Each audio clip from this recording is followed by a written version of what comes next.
Guys, চোখে ঘুম ঘুম ভাব। বিবি ডাক দিল, উঠেন নাস্তা করবেন। দেখো বিবির পক্ষ থেকে কি খানদানি নাস্তা। উফ গায়েস, বেশ জমানো একটা নাস্তা। নাস্তা খুব একটা করি না, তবে এরকম একটা রাজকীয় নাস্তা হলে বেশ জমে যায়, কি বলো? তোমার ভালোবাসায় আমি সিক্ত প্রিয়। তোমার খাবার এবং তোমার প্রতি আমি হই না কোনো বিরক্ত। তো গাইস, কথা আর বাড়াবো না, পেটেও প্রচুর খিদা। চলেন একটু বিসমিল্লাহ ওয়ালা শুরু করি।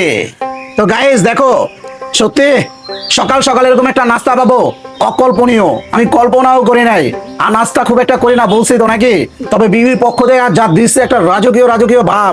দেখো একটু আলু ভাজি দিয়ে সর্বপ্রথম বাইট দিব, দেখো। বিসমিল্লাহ ওয়ালা বারাকাতিল্লাহ।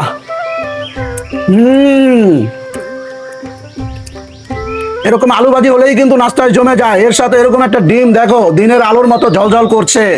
আর স্পেশাল কি জানো, এই যে চিকেন ভেজিটেবল, দেখো এটা দিয়ে কিন্তু খুব একটা নাস্তা করা হয় না গাইস। আজকে চিকেন ভেজিটেবল করছে বিবি, সেটা দিয়ে নাস্তা করতেছি। সেই সেই উম, উম। দেখো 4টা রুটি নিয়ে আসছে, আমার মনে হয় এরকম 10টা হলো আমার হবে না ভাই, যা দিচ্ছে। 10টা একদম অনায়াসে খাওয়া যায়। আর নাস্তা যদি এরকম একটা ডিম থাকে, নাস্তাটা খেতেই আলাদা ভালো লাগে, কি বলো? আর সকালে এরকম নাস্তা একটা ডিম থাকলে বেশ জমে যায়। আর ডিমটা হলে ভালোই লাগে কিন্তু। ভিডিও ভালো লাগলে লাইক কমেন্ট করতে দেবো গাইস। তোমাদের লাইক কমেন্ট আমার জন্য একটা শক্তি গাইস। বেশ জমে গেছে নাস্তাটা, সত্যি।